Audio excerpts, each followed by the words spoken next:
There's the old nonsense question. If God is really all-powerful, can he make a rock so big that even he cannot lift it?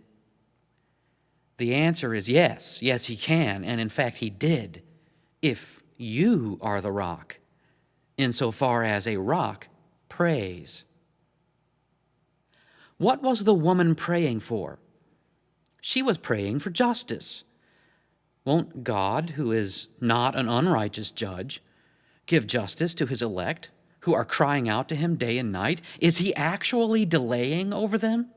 The answer is no. No, he isn't. And in fact, you have all the justice you can handle, insofar as your prayers are answered. But what is prayer? This is what prayer is. Jacob met a man in the middle of the night, and it was an encounter of such a nature that they thought they should wrestle. When the man saw that he did not prevail against Jacob, he touched, it says, his hip socket so that it was dislocated. Touched. I don't know about that. I've wrestled before, and generally one does not merely touch one's opponent. I've also been touched before. And never has it resulted in one of my major joints becoming dislocated. I've also dislocated my shoulder before, and it was never because I was touched, not unless touched means that I was knocked by one 200-pound fellow going for the same basketball I was going for, resulting in my touching a third 200-pound fellow also approaching the aforementioned basketball at top speed. Thus, my shoulder became dislocated. And you should have seen the other guy's eye. I also don't know about the math on touching his hip. If we're really serious that this was a wrestling match, a pitched battle in the middle of the night, no powers involved, divine or magic or even space alien, then how does one dislocate the hip by touching it? Did God really get nasty with Jacob? If he did, and I don't know for sure, but if he did, perhaps it was because he was upset with himself for making a rock so heavy even he could not lift it. Jacob was the rock, and he was praying for justice. I will not let you go unless you bless me. So God blesses him, calling him Israel, which says, wrestles God, which could mean he wrestles with God or God wrestles. Either way, prayer is a wrestling match pitting two indomitable spirits against each other. The spirit of God versus the spirit of the faithful man, the spirit of the faithful woman, crying out for justice. Does God delay in giving out justice? For years, Jacob wrestled with Laban, his father-in-law. Laban cheated Jacob into marrying his older daughter, then cheated Jacob into 14 years of slave labor, then tried to cheat Jacob in the farm labor, then laid a gigantic guilt trip on Jacob when the time came for him to leave.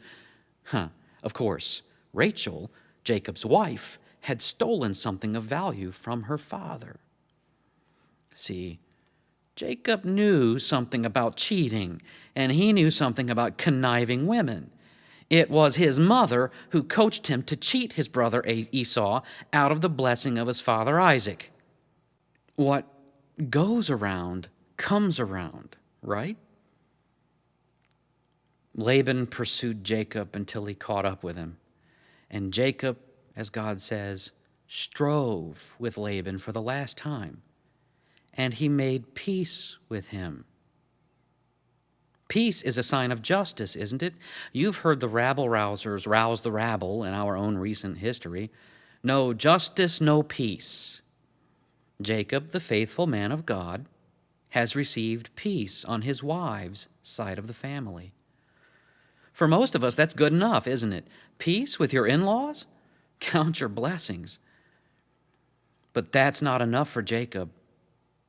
Why was he all alone in the middle of the night? Where were his wives, his children, his attendants, even his animals? He had sent them ahead to Esau, his brother, in an effort to make peace with him. Peace with your in-laws and peace with your immediate family. Will miracles never cease? At what cost come these miracles?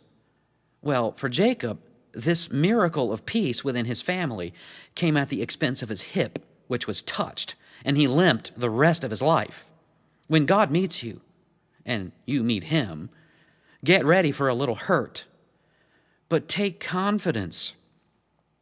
You are the rock he made so heavy that even he cannot lift it. God goes right for your life, way down, getting as close as he can, for leverage, I guess, and the best thing you can do is hold on. After all, he does not delay in granting you justice.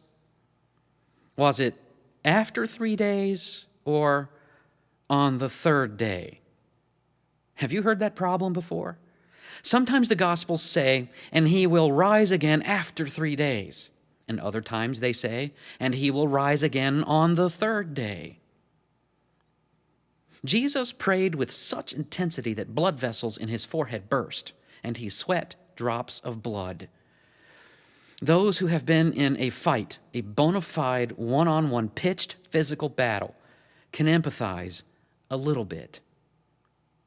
You can hear only your own breathing and your heartbeat pounding in your ears. Some say that they can hear a whistling sound, the sound of blood rushing past their eardrums. What did Jesus hear while he was praying? A whistling sound? He was so distressed that he yelled at his disciples because they could not pray with him 1 single hour.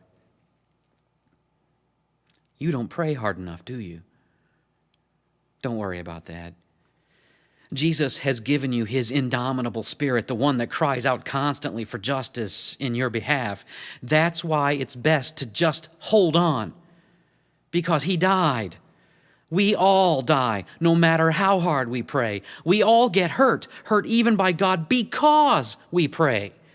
Yet when he died, God couldn't wait until after 3 days. He did not delay, but he raised him on the third day. And there you go.